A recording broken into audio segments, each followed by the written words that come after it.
Oi, oi, Joja Bom, eu sou o Figurante e bem-vindos a mais um vídeo, ou mais um podcast, caso você esteja ouvindo pelo Spotify, né? E hoje a gente vai falar do final de Jojo, sim, do fim de Stone Ocean, que é maravilhoso e tem muita coisa pra falar. Mas antes, só passar alguns recadinhos aqui, né? Minhas redes sociais estão na descrição, caso vocês queiram trocar uma ideia, interagir, ou simplesmente me seguir por lá. E tem também o nosso Padrim, caso vocês queiram apoiar aqui o nosso projeto, né? Lá vocês vão ver que tem alguns planos bem interessantes lá, onde vocês podem receber os episódios do podcast antecipados, vídeos também, tudo certo, tá tudo. Tem um texto bem bacaninha lá, confiram lá. E tem também o nosso Pix, que é figurantepodcast.gmail.com. Caso você queira mandar alguma pergunta, mandar simplesmente uma contribuição, tá tudo lá, mas chega de baboseira e vamos logo pro vídeo. Quem diria, Jojo finalmente acabou, né? Pelo menos esse universo, essa parte. E pensar que tá desde lá de 2012, né, saindo e toda parte tem uma certa demora, tudo, mas finalmente acabou. Foi um longo percurso, um longo caminho. E foi muito legal, cara. Poder acompanhar tudo isso, poder sentir, poder viver. E poder estar justamente nesse período do tempo, né, que a gente tá. Porque, vamos parar pra pensar, Jojo saiu lá nos anos 80, começou a sair lá nos anos 80. Mas só agora foi ter uma adaptação realmente decente, digamos assim. Uma adaptação que pega desde o começo e vai até o fim, e foi justamente a David Production que, cara, nasceram um pro outro, eu só posso falar isso, sim. Mais pra frente no vídeo, né, eu vou tocar um pouco mais na David Production, na produção deles, e no carinho, no amor que eles passaram em Jojo, como isso foi importante pra série. Mas vamos falar aqui dos episódios, né, que saíram, vamos falar um pouquinho, dar uma pincelada, né, esse lote da Netflix, no último lote, que começa já com o Bohemian Rhapsody ali, com o arco dos filhos do Dio, né? E é esse personagem que abre, e esse é um dos arcos que eu mais acho interessante pela maneira que ele escalona, assim, pela maneira que não tem limite, o Araki não para, ele vai, deixa a criatividade, as coisas vão saindo do controle cada vez mais, cada episódio é uma aventura diferente, extremamente imprevisível, e esse inimigo, né, do Bohemian Rhapsody se estende. É um dos meus favoritos, porque sempre achei muito legal essa ideia de trazer personagens à vida, né? Trazer personagens de livro, trazer personagens de outras mídias, assim, pra vida, porque sempre dá situações legais, né? Sei que tem um filme, um livro, assim, sobre isso, que é bem famoso, só que eu, porventura, esqueci o nome, né? Não tem muita cultura, talvez. Mas esse filme é muito interessante e apresenta essa ideia que em Jojo segue a mesma linha, só que, na minha opinião, é bem mais interessante. Brincadeira. Mas é bem legal, porque tem situações ali que, se eu falo pra vocês, parece a coisa mais estúpida do mundo, né? Que como vocês vão... a gente vai digerir uma luta, sei lá, do Anasui contra o Pinóquio, tá ligado? Contra os 7 anões, o Lobo Mau e por aí vai. Mas acho que a parte mais marcante, obviamente, é o Eder Reporter contra o Vincent Van Gogh, cara. Aquilo pra mim é sensacional. Quando eu iria imaginar que o Van Gogh iria ser ali um personagem de anime, né? Iria ser um vilão que ia lutar, ia ter poder e tudo. E ainda mais ser daquele jeito, né? Com o Eder perdendo a orelha também, levando lá o tiro e não levar outro se ele não cria aquele personagem, que pra mim foi a cereja do bolo, foi realmente a solução de todo esse problema, né? Porque não parava de escalonar, não parava de acontecer coisa, tava cada vez pior a situação e tudo, o mundo saindo do controle, né? Sei lá, os personagens de anime ganhando vida, né? Mostra o Kenshiro lá, mostra alguns mechas também famosos aí da história dos mangás, né?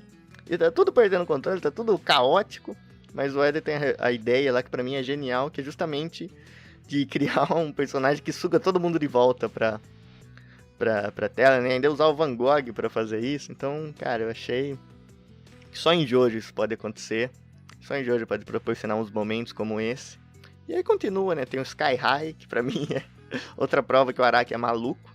Porque aí ele pega um ponto que tem bastante ao decorrer da série, né? Que é basicamente o que o pessoal teoriza e que o pessoal fala. E que eu realmente acredito mesmo nessa teoria, né? Nessa explicação de porquê a gente tem uns instantes como esse. É que o Araki, ele gosta de ler muito, gosta de pesquisar muito. E sempre que ele acha um fato interessante, assim, um fato científico, sobrenatural, alguma coisa que ele acha interessante, ele faz questão de pegar esse pedacinho, né? Pegar esse fato e transformar no poder, em ir além nele e tudo, e dar essa explicação no mangá, né? Ou no caso aqui no anime.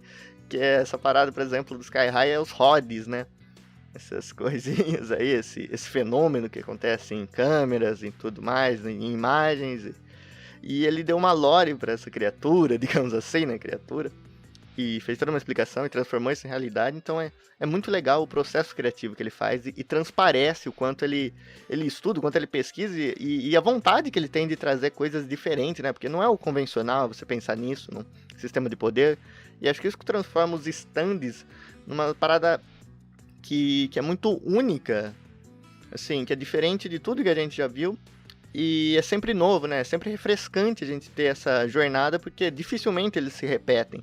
A gente acompanha todo o processo, né? De como os stands foram se tornando, até chegar para mim no ápice, que é a parte 6, onde eles podem possibilitar essas situações extremamente caóticas e sem controles e criativas. Porque a gente volta lá para a parte 3, por exemplo, a gente vai ver ali ainda o básico, né? Tipo, um stand soca muito forte, o outro solta fogo, outro vai lá e tem uma espada, e assim por diante. Aí já na parte 4, ele meio que dá uns passos para trás e vai de uma maneira diferente, porque a gente tem menos stands ali propriamente de combate, e tem mais stands para situações do cotidiano, né? Para situações para dar pequenos golpes, essas coisas, pra gente levar vantagem. Então ali a gente vê outra vertente dos stands até o final. Claro, com alguns focados em combate também, mas sempre tentando deixar um pouquinho a mais, fugir um pouco desse convencional. Aí na parte 5, também é uma das minhas favoritas, do jeito que ele usa os stands, porque ali já foi mais voltado para violência mesmo, em quão efetivo é um stand para matar uma outra pessoa, foi focado nos conflitos, né? A gente via lá os personagens sempre perdendo braço, perdendo perna, né? Tipo, eles nunca terminavam com todos os membros do corpo uma luta, e ele foi usado para isso. Agora na parte 6, para mim, é o ápice mesmo desse universo, digamos assim, porque ali ele chega ao ponto de ter tudo isso reunido, só que escalonado muito mais alto, digamos assim, né? De maneira global, muitas vezes, sem muitos limites. E ele é o ápice mesmo da genialidade do Araki, eu acho, nesse sentido. Claro que na parte 7, na parte 8 também é incrível o que ele fez, assim, a maluquice só dobra. Mas na parte 6 eu confesso que é onde eu mais gosto, justamente pela escala das lutas. E assim, só pra fechar esse arco aqui, ainda tem o Underworld, né? Underworld, nossa, meu inglês é horrível pronunciado. Que também, cara, é muito interessante, né? Aquela coisa de escavar memórias, proporcionou pra mim, acho que talvez o momento mais bizarro de Jojo, né? Eu até fiz uma piada ali na batidão, né? Que foi quando a Jolene começa a descrever pro Empório ali pelo telefone a situação que eles estão passando, né? Que eles estão num buraco no meio do hospital e tem um jato e um avião que vai cair e os dois estão bater tudo e o Empório simplesmente fala o quê?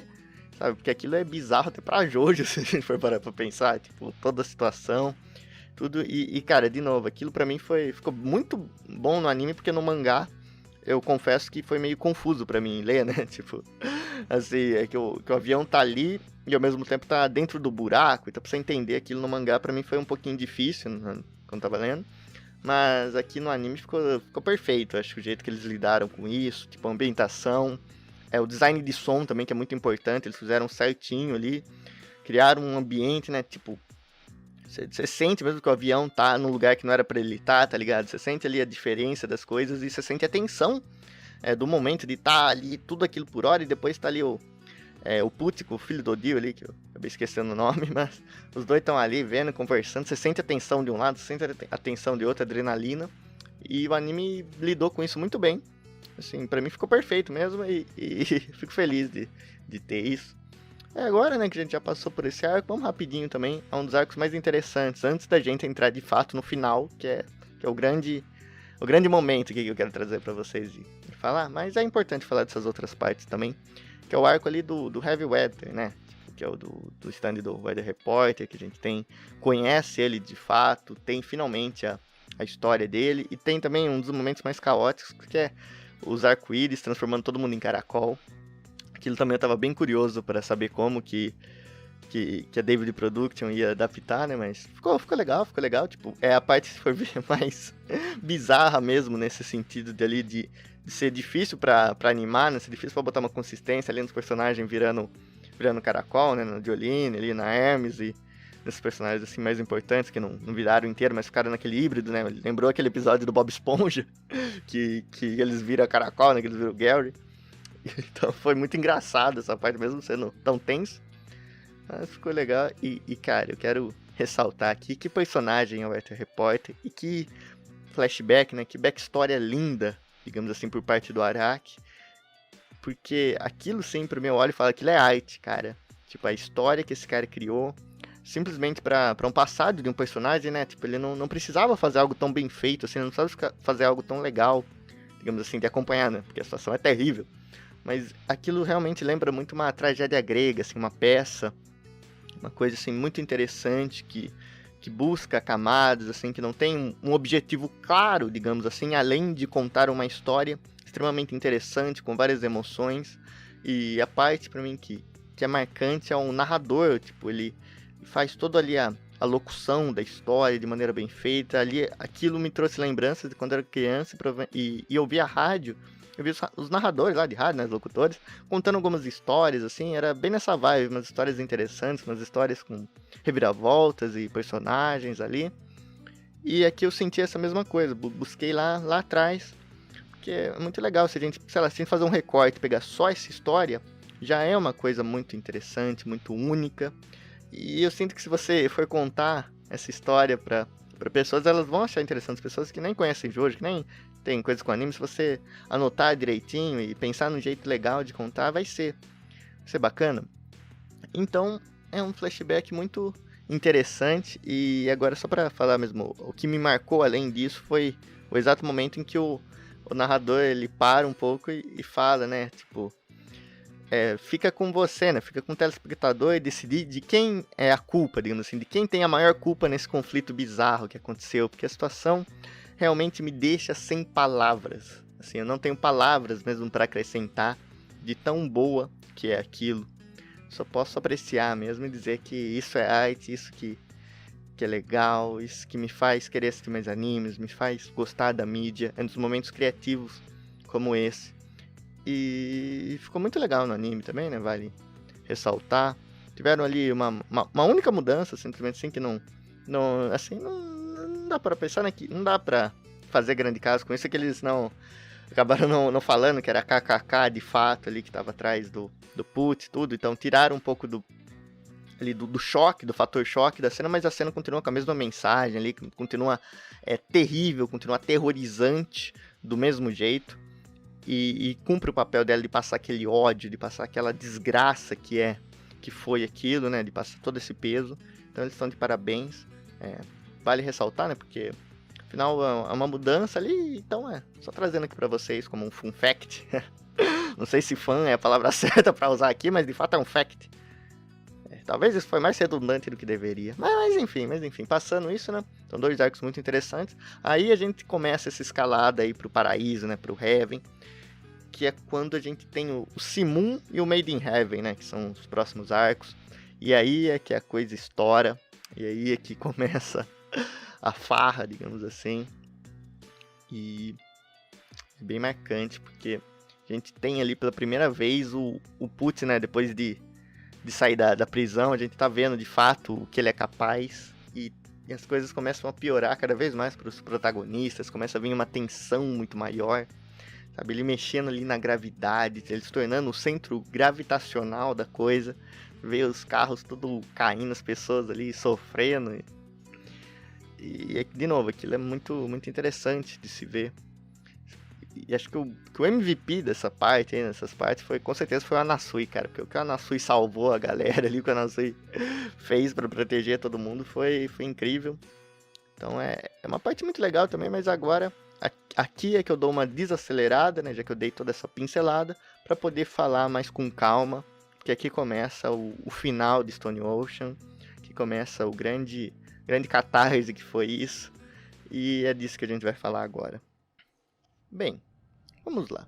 Para falar de todo esse final, né, eu acho muito importante a gente falar, por exemplo, de qual era o plano do Put para alcançar o Heaven, né, para alcançar o paraíso, os céus. E a gente precisa entender por partes, né? Vamos começar pelo plano, que era um plano que ele herdou do Dio. O Dio sempre é interferindo, né? Eles têm essa relação estranha, eles têm essa relação bizarra por parte dos dois, né? E o Putz meio que foi o escolhido para ser meio que o plano de backup ali do Jill, caso ele não conseguisse. Ele foi o cara que ele confiou ali. E o plano consistia em quê? Vamos só dar uma passadinha nesse plano do Jill. O plano, assim, objetivamente, consistia em meio que manipular a RNG ali dos stands para garantir um stand capaz de resetar o universo, sabe? De cumprir os requisitos que o Jill precisava. Porque o Jill ali, ele tem essa aura, ele tem esse ar de sabedoria, digamos assim, né? Que ele pesquisou bastante, digamos, para entender os stands, para entender do que ele era capaz, para entender do que ele precisava para alcançar os céus. E vocês podem até me perguntar o que é esse céu para o Jill, o que é esse paraíso para o Jill, o que é o Heaven para o Jill. Porque também eu vejo muita gente às vezes entra numa de achar que o Jill teve um retcon ali na personalidade dele, que ele mudou coisas, mas eu não mudou coisas, né, perdão. Mas eu não acredito, digamos, nessa teoria, não compro essa teoria, porque eu acho que o Jill sempre teve esse lado que é mostrado em Stone Ocean. Só que ele tem várias camadas e a que mais prevalece, obviamente, é aquela que ele vira um cara totalmente descontrolado quando ele tá perto de um Jojo, né? Quando tá perto de um Joestar. E ali é o que a gente mais acompanhou na parte 3, por exemplo. Mas na parte 1, a gente já tem um pouco desse lado, né? Que a gente acompanha ali toda a história de vida dele, desde quando ele nasceu e como ele viveu. E na parte 3 também é muito marcante alguns momentos desses, mas eles estão ali em pequenas porções, digamos assim, que geralmente sempre quando não tem um Jojo do lado, um Jojo por perto, que é, por exemplo, quando a gente vê ali o flashback dele interagindo com os personagens que ele manipulou ali para ficar do lado dele, né? Tipo, claro, tem o Kakyoin, o Polnareff, o Abdol, e nesses 3 ele tem essa mesma aura misteriosa, essa aura de sabedoria, digamos assim, essa coisa cativante. E a gente vê isso na parte 3, geralmente nesses flashbacks, em outros personagens também, tipo nos vilões menores aí que tem no decorrer da saga. A gente se aprofunda mais, tipo o Whole Horse mesmo, além do flashback, tem a cena lá que pra mim é muito boa, dele tentando atirar no Jill, né, tentando acabar com aquilo, e o Jill falando com ele. Então a gente sempre teve esse lado, só que a diferença é que aqui na parte 6 a gente só tem esse lado e é muito mais expandido. E eu fico muito feliz com isso, porque meio que fecha também o arco do Jill, fecha o arco do personagem. Do mesmo jeito que ele teve um começo, o fim dele não é só aquele lá, o fim de fato, né, dele morrendo. Ele tem mais consequências, porque é um cara que tá aí por tanto tempo, né, fazendo maldades e mexendo com tanta coisa errada. Ele só poderia trazer mais caos ainda, mesmo depois de ter sido derrotado. Então eu aprecio esse lado. E agora eu queria falar pra vocês o que de fato é o paraíso pro Jill. Para isso eu vou recorrer a esse recurso aqui do mangá, né? Tipo, para poder mostrar para vocês. E só vou tirar ele aqui. Eu marquei a página aqui com plastiquinho, porque eu não tenho marca-página decente. Mas é só para mostrar para vocês um painel do mangá da parte 3, onde o Jill fala sobre isso, fala um pouco sobre o que ele considera ser o essencial para os humanos, né, para as pessoas, e o que ele considera ser o ápice disso, do que ele considera ser como alguém consegue alcançar a paz. E acho que isso ilustra um pouco o plano da parte 6, e já meio que a ligação tá aqui, tipo, a ligação não tá em uma explicação pós, isso não tá em nenhum retcon. Eu vou mostrar aí pra vocês, eu não sei se a câmera vai pegar bem, mas eu vou me esforçar. Tipo, aqui, ó. Peraí. Aqui. Tipo, nesse painel aqui da esquerda, onde a gente vê o Jill sentadinho ali. Ele fala, aí que eu vou ler pra vocês, né, mas é só pra vocês verem essa ilustração aqui do Araki, que é muito boa. E ele fala o seguinte, né, esse aqui é um flashback, isso aqui é quando o Polnareff sobe as escadinhas e ele fica sacaneando ele fala isso aqui pro Polnareff, e de novo, notem que não tinha nenhum Jojo por perto até agora, então por isso ele tava tão calmo. Mas ele fala assim, ó, todos os humanos vivem para conseguir tranquilidade e superar seus medos e inseguranças. Eles buscam por fama, ter domínio sobre os outros e ganhar dinheiro para se sentirem aliviados. E por esse mesmo motivo que eles se casam, fazem amizades, e também é por isso que se valem da caridade, do amor e da paz. Eles fazem tudo isso porque seu objetivo é obter a paz de espírito.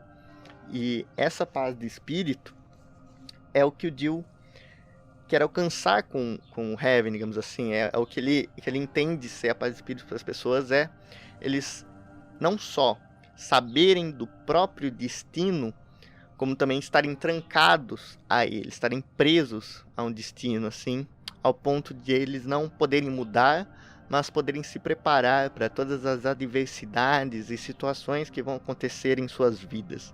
Então fica bem claro aqui o objetivo do Odil, e essa é a parte essencial para a gente entender o plano dele. E agora, outra coisa que a gente precisa entender é como funciona o destino em Jojo, né? Que é uma parte extremamente importante de Jojo, né? Diria que é o pilar, o maior pilar de Jojo é o destino, porque está presente em todas as partes, tipo, desde a parte 1 até, obviamente, a parte 6. E o que é o destino em Jojo? Destino não é só um conceito, ele é uma força sobrenatural ali que afeta as pessoas fisicamente. É muito claro isso, é muito claro, tipo, vou dar exemplos aqui, né, só para ilustrar melhor para vocês. Por exemplo, na parte 1, tem aquela da máscara de pedra ali, está destinada a unir todas essas pessoas. O Dio já está destinado a ser extremamente mal, né? Ele tem aqueles 3 furinhos na orelha ali, que o chinês lá fala. Tem também o fato do Zeppelin ter aceitado o destino dele naquele momento onde ele decide aprender Ramon, justamente por confiar no Jonathan. E ali nasce, talvez, a coisa maior, né, que nasce aquela tradição que os Jojo estão destinados a lutar contra o mal. Eles têm essa alcunha, né, eles têm essa sina, e o Jonathan é o que começa tudo isso. E a gente vai acompanhando a história, né? E aí na parte 2 continua a mesma coisa, por exemplo.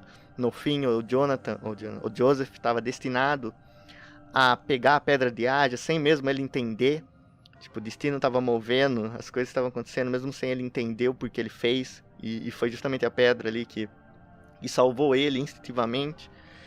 O Caesar, coitado, o Caesar também estava destinado a fazer a mesma coisa que o Zeppelin, né, que o antecessor dele. Na parte 3 ali a gente continua com essa dos...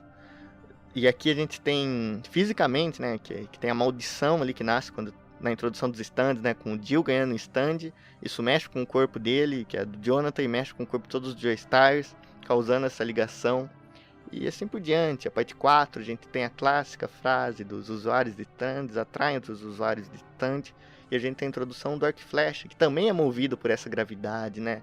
A gente tem ali o pai do Kira ali, tipo, o Arc Flash vai se mover sozinho. Então, está muito relacionado destino e gravidade. É quase que uma coisa só. Porque o destino, ele puxa as pessoas como se ele fosse um centro gravitacional e tudo andasse em prol disso, né? Então, para a gente entender esse plano, é só a gente olhar um pouco mais para esses arcos, para as outras partes. A parte 5 também, ela é toda focada em destino. Talvez seja a que mais foque depois da parte 6. Porque aqui tem o arco lá, né, do Rolling Stones, que o poder dele é basicamente isso. E ele e o Araki também, numa entrevista, se não me engano, tem uma fala dele que ele mostra o que ele pensou para fazer essa parte, né, que ele estava muito em querer fazer uma coisa diferente e mostrar o que aconteceria se os personagens ali estivessem não só presos, mas tivessem que lidar com não conseguir mudar seu destino, como eles iriam lutar para fazer isso, lutar para aceitá-lo e tentá-lo da melhor maneira possível lidar com aquilo. E aí ele cria essa coisa dos Sleeping Slaves, né, do Rolling Stones, que é muito interessante. E na parte 6, obviamente, é o que a gente está falando agora. Então, dando essa passada por todas essas partes, dá pra gente ter um entendimento melhor de qual a relação da gravidade com o destino e o que é o destino de fato. E de por que ele é tão poderoso aqui, né, que, de novo, a gente não pode achar que destino em Jojo é só algo do acaso, digamos assim, é só algo que porventura tá ali, sei lá, que nem a gente recorreu algumas vezes, algumas coisas que são feitas nas coxas, tipo, o personagem aqui era destinado a fazer isso, era predestinado a tal coisa. Não. Em Jojo é literalmente uma força, é uma energia que existe e mexe fisicamente com todo mundo. Então essa aqui é mais uma parte pra gente entender esse plano do Put e esse plano do Odil para alcançar o paraíso. E a intenção dele é justamente essa, tipo, fazer todo mundo saber o próprio destino e estar preso para aquilo. E é isso que eles consideram o destino. Agora, só para terminar, para a gente entender tudo, a gente entender manualmente o que foi pensado para surgir isso, né? Que eu comecei falando. Foi meio que o Dio manipulando a RNG ali dos personagens, né? Manipulando ali para nascer uma coisa favorável para eles. E o plano que ele tem é muito simples, digamos assim, objetivamente.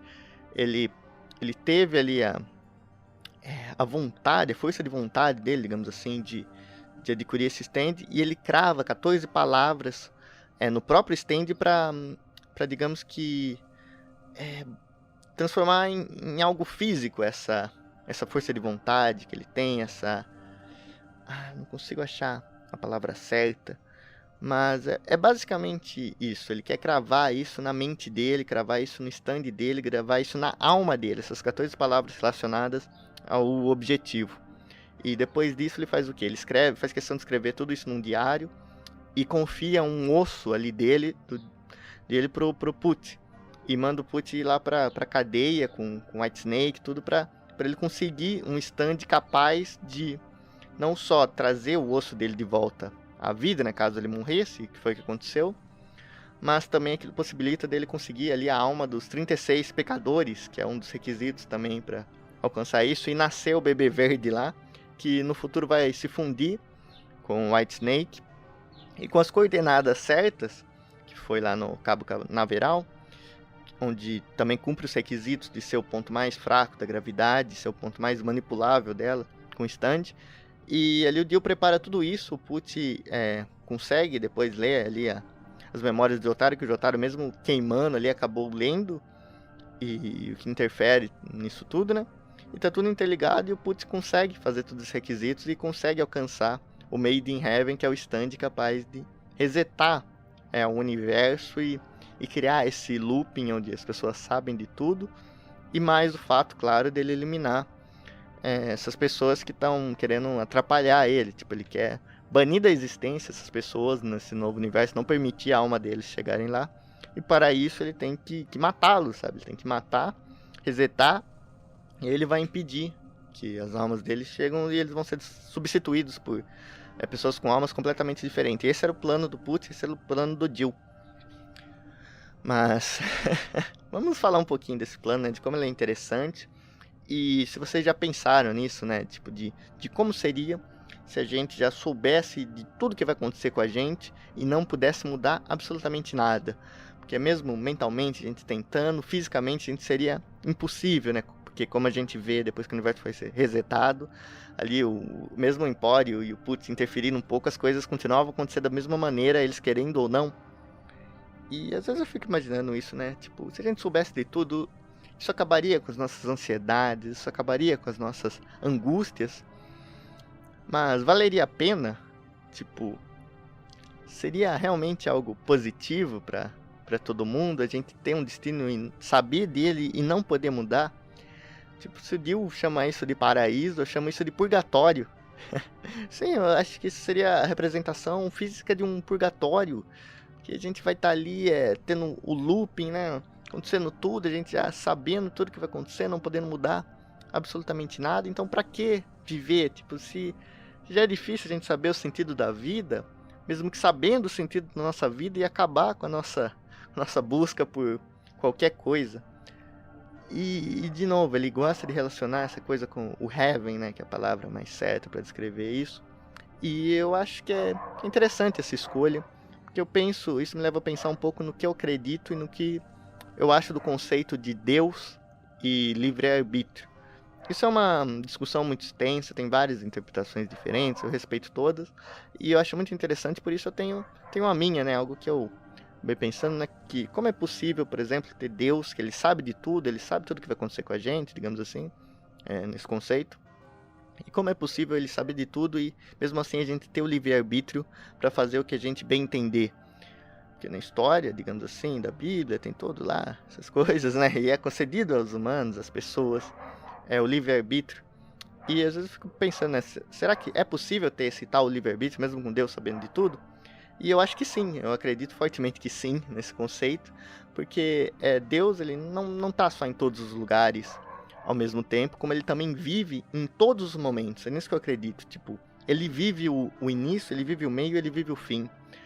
Pra ele tá tudo acontecendo no mesmo momento, sabe? Nada aconteceu e nada acontecerá. Tá sempre tudo acontecendo, ele está em todos esses lugares. Então é por isso que é capaz da gente ter esse livre-arbítrio, poder exercer esse livre-arbítrio, mesmo com ele sabendo de tudo. É porque para nós, a gente tem o nosso tempo. Só que isso não se aplica a Deus, digamos assim. E acho que é esse poder que eles queriam alcançar, de fato, ter, saber ali do destino de todo mundo, fazer todo mundo saber do próprio destino, amarrar todo mundo no próprio destino para que eles possam ser felizes, digamos assim.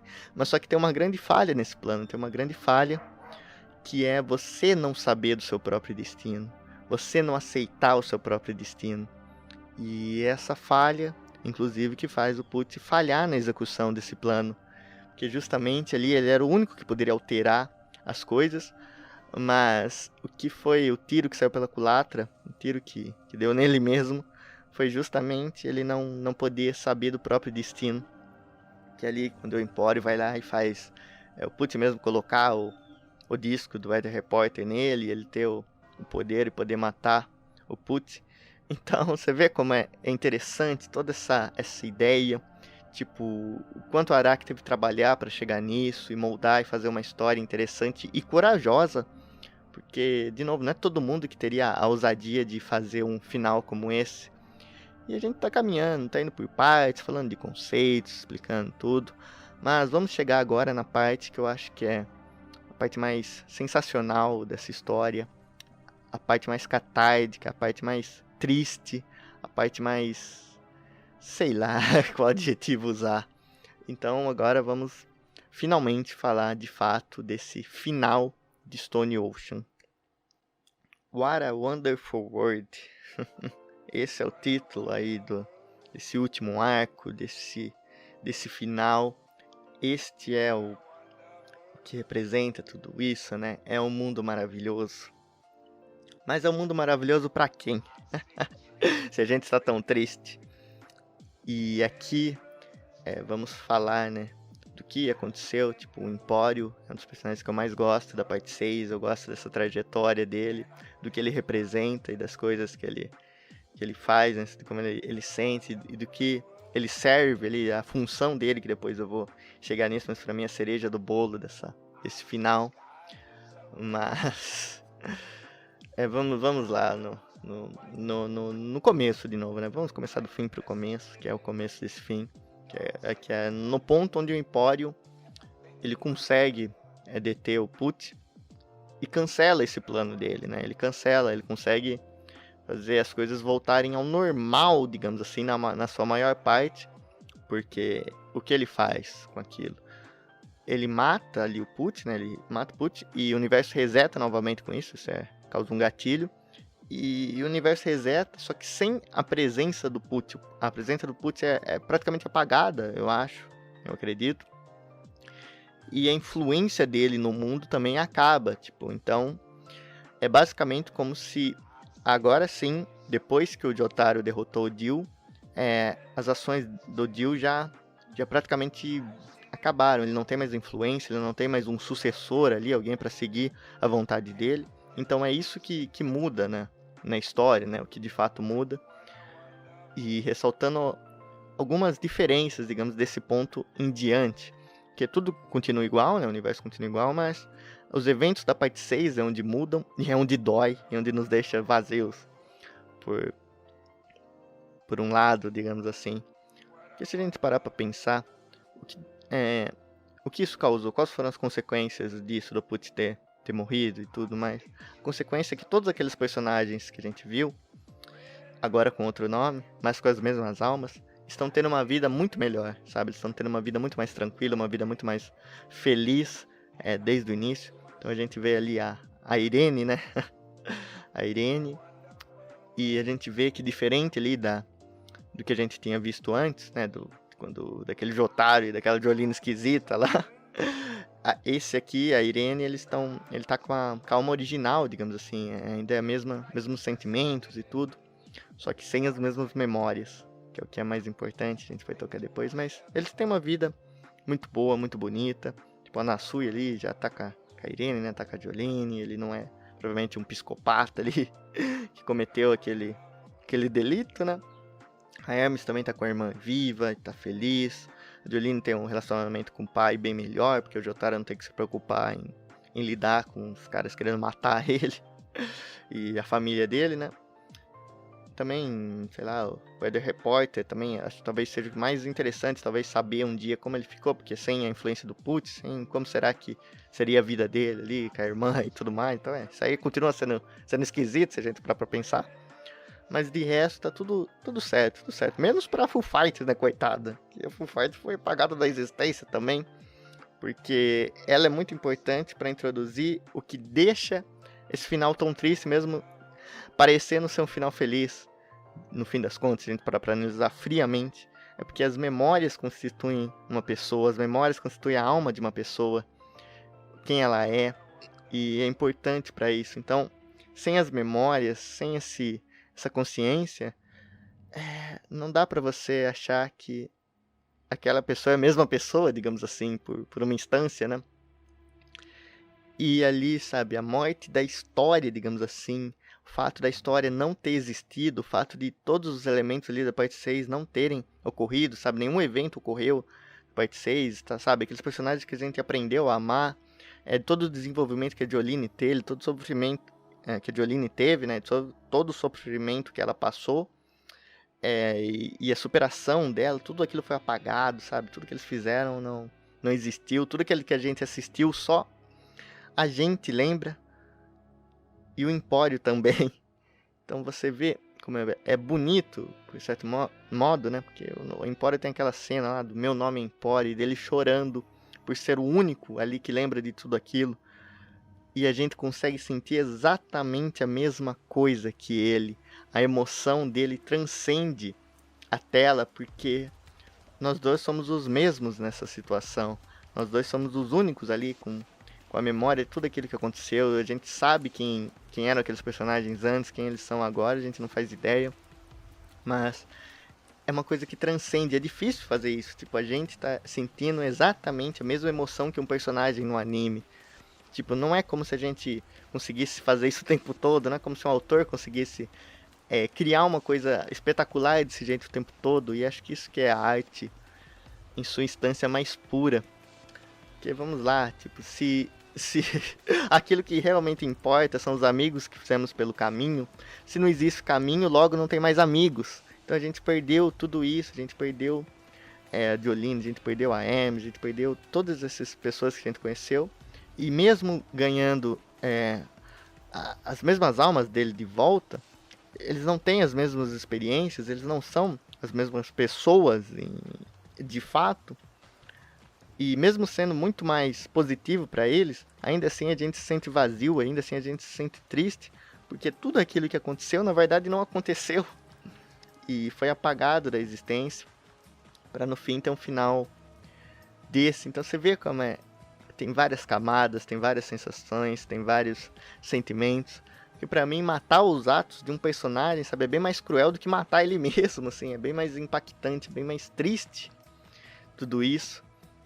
E, cara, é sensacional. Tipo, só o Araki mesmo podia fazer um negócio desse, podia ter a coragem de ir para um final, assim, um final insérito, no final onde ele não tem certeza se as pessoas vão de fato entender, vão compreender, ou se vão gostar. Ele não teve medo da rejeição, ele abraçou ali a criatividade, a vontade que ele teve de criar essa catarse, esse momento único na história de Jojo, né? Na história não digo na história dos animes, porque tem outros animes com finais tão impactantes quanto, mas esse é especial mesmo por tudo aquilo que representa e todo o peso que ele carrega de várias gerações ali, de várias obras, por exemplo, da parte 1, 2, 3, 4 e 5, carrega tudo aquilo para no fim terminar aí. Tipo, é o fim de várias histórias, vários personagens, e é muito corajoso o que ele fez, é muito, muito legal. O que ele fez é muito triste. O que ele fez, principalmente como leitor. Porque, cara, foi pesado ali aquela luta contra o Putz, assim, a gente sentiu uma agonia, a gente foi vendo um a um morrendo ali de novo, a gente viu, cara, o Jotaro ali, cara, no momento de desespero, a gente nunca viu isso antes, o Jotaro tão desesperado, ele dá um gritão ali, quando ele tem o PTSD ali da luta contra o Dio, né, que o Putz jogou as facas na Jolene, ele viu que não ia dar tempo de salvar, mesmo fazendo o máximo que ele podia, a gente vê ali ele sabe? Sendo cortado a cara dele, tipo, realizando a profecia lá do Oingo Boingo, né? Não sei se vocês lembram, mas no livrinho eles mostravam o Jotaro com um machucado bem nessa parte. E finalmente se concretizando. Você vê como o destino é forte em Jojo. Mas foi muito cruel aquilo. O Anasui ali, coitado, fazendo o que podia, o que não podia pra salvar todo mundo. O Empório sofrendo pra caramba. E acabou. Tudo isso acabou. Foi uma experiência incrível. Essa história foi muito marcante na minha vida.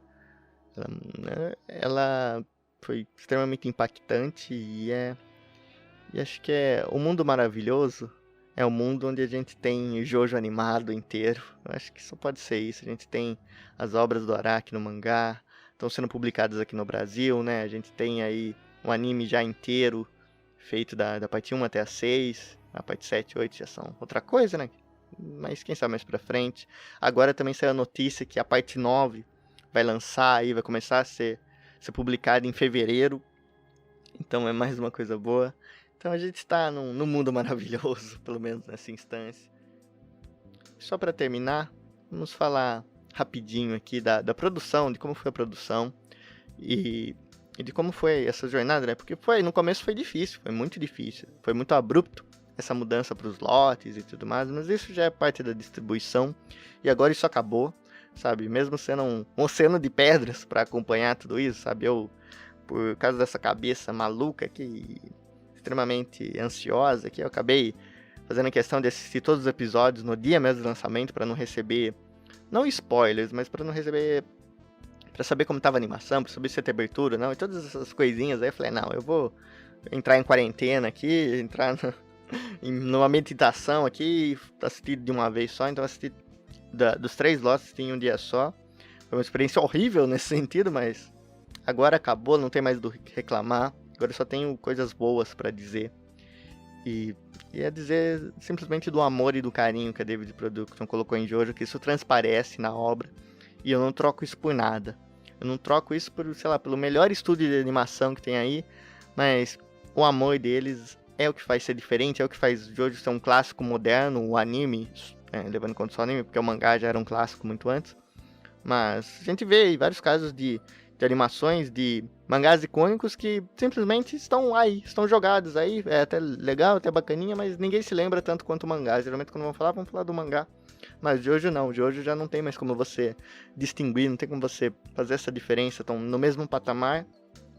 E eu acho que só foi possível por causa de todo esse carinho, todo esse amor que a David Production conseguiu colocar ali, conseguiu fazer transparecer, porque, cara, não tem igual, não tem como comparar o que fizeram, são vários elementos ali que dá pra gente falar, mas só pra não ficar tão extenso, né, pra gente focar mais aqui nesse último lote da parte 6, que tá incrível em termos de animação.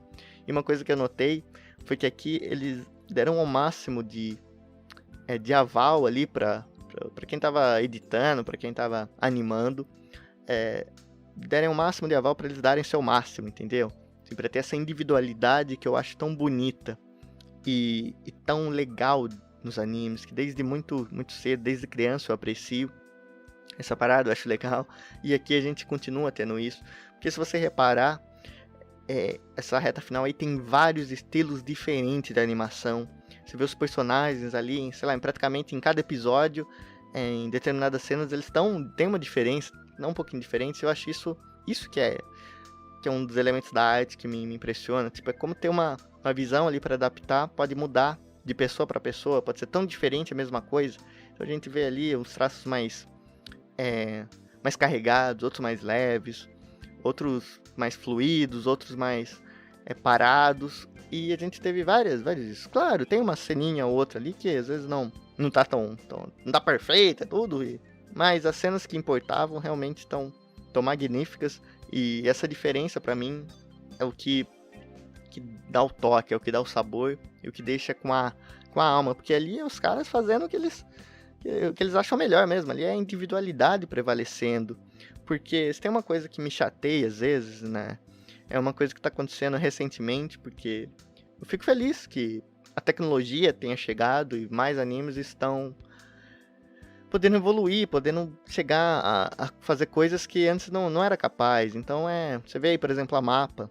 A Mappa tá no melhor momento, acho que deles, né? Tá pegando um anime pra caramba, tem uma produção enorme, tem os recursos necessários, né? Tipo, você vê a implementação do CGI deles é o que mais se destaca e tudo mais. Só que eu vejo uma grande falha e uma coisa que me chateia um pouco nisso, é que é uma tendência que tá surgindo, principalmente talvez por causa do CGI, dessa implementação, que eu acho muito positiva, mas por um lado tem esse lado que eu acho extremamente negativo, que é meio que dar uma capada na individualidade de certos diretores, de certos animadores, em prol de deixar tudo uma coisa só, sabe? Em prol de tentar usar isso para padronizar ali tudo, e acho que isso às vezes tira a alma, porque o mangá, ele nunca vai ser desse jeito, sabe? O mangá é desenhado à mão, também, obviamente, né?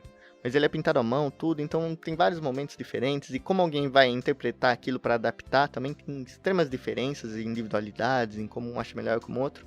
E eu acho que essas diferenças são que constrói algo legal. E querer padronizar tudo, eu acho que tira um pouquinho da alma.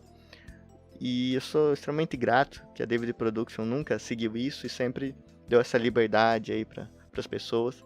E outra tendência agora, para falar de uma positiva, é uma tendência que alguns estúdios aí estão se abrindo aqui para o Ocidente, e o movimento que rola, eu vejo bastante acontecer no Twitter, mas eu acho que talvez aconteça em outras redes sociais também, que é esse de pegar alguns animadores aqui do Ocidente, pegar alguns desenhistas e tudo mais, alguns profissionais nessa área, para ajudar, sabe, para trabalhar com eles lá também, por fazer esse intercâmbio, fazer essa ligação, porque geralmente quando eles fazem isso, eles conseguem mirar justamente nos profissionais que são fãs da obra, que são muito fãs, e tem um carinho absurdo. Então poder ver isso em Jojo, ele poder ver assim, umas pessoas ali que eu acompanho tudo e que tem muito carinho pela obra, trabalhando nela, é só mais um sinal de positivo que a obra vai ter um toque especial. E isso tá acontecendo com outros animes também, é um movimento bem legal, e espero que se expanda, porque a gente fala muito que o Japão é fechado, que o Japão é arcaico em algumas coisas, que eles não querem se abrir, mas por um lado é legal, por onde eles estão abrindo, os movimentos que tá tendo aí, por enquanto é muito pequeno, não é em grande parte, mas eu acho interessante a gente citar isso e apreciar essa tentativa de fazer uma coisa diferente. E pra encerrar mesmo, eu não podia deixar de falar da homenagem ali que eles fizeram, de tudo no final, né?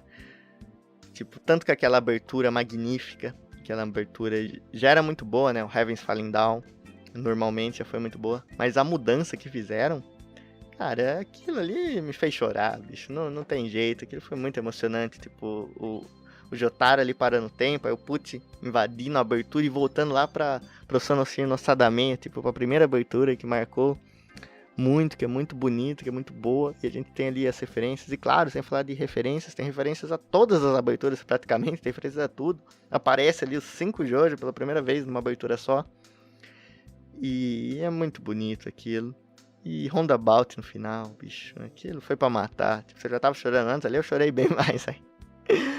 Ainda, porque de novo, a gente tava ali com a expectativa talvez de um What a Wonderful World, alguma coisa assim, mas eu sou muito grato por ele ser escolhido, o Roundabout, porque não tinha coisa mais perfeita que fazer isso. Porque combina muito, combina demais, dá um sentimento absurdo, e ainda tem a surpresa, porque, de novo, todo mundo tava esperando outras coisas ali, tudo, mas ninguém tava esperando por isso.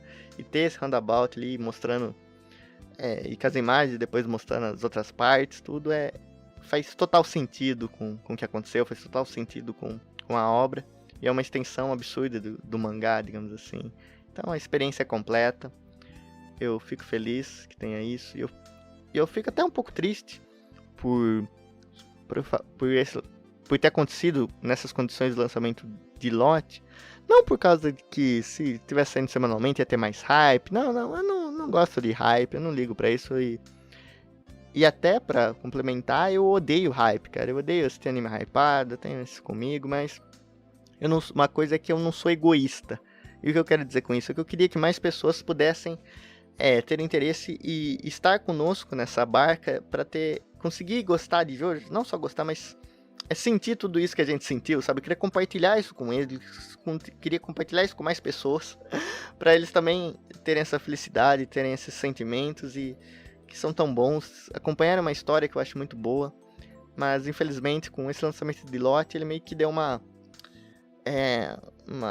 restringida no público e ficou mais pra quem já tava, mas eu tô muito feliz com tudo isso, eu tô muito feliz, espero que vocês estejam também, e espero que vocês tenham gostado do vídeo. Sim, foi um formato diferente aqui que eu quis trazer pra vocês, eu não quis trazer no formato lá do podcast, que inclusive vai ter episódio novo agora no sábado, no domingo, nesse fim de semana vai sair, e eu quis trazer isso pra ser um pouco mais dinâmico, e como é algo mais pontual, né, falar disso, eu fiz isso, mas podem ter certeza que no podcast vai ter um episódio muito especial sobre Jojo, que eu planejo fazer já desde antes de criar um podcast, de fato, né, desde antes de gravar o primeiro episódio, que eu quero fazer um episódio onde eu faço uma carta de amor a Jojo, sabe, que eu faço uma carta de admiração a tudo isso que foi feito, falando de todas as partes. Com certeza vai ser extenso, bem mais extenso que esse vídeo, que já tá extremamente extenso, eu sei, me desculpem, mas é que eu sempre tenho muita coisa pra falar de Jojo, né, eu não começo sempre falando, oi, Jojo é bom à toa. Realmente Jojo é muito bom, e espero que esse vídeo também tenha sido pelo menos um pouquinho bom. Mas comentem aí o que vocês acharam, deixem o feedback, que é muito importante, faço questão de ler todos, de interagir com todos. De novo, as redes sociais minhas estão aí, caso você queira trocar uma ideia, o Padrim e o nosso Pix estão aí também, caso você queira apoiar. Mas eu queria terminar isso simplesmente falando obrigado, Araki, obrigado, David Production, por fazerem Jojo, e obrigado a você por ter assistido esse vídeo. Valeu!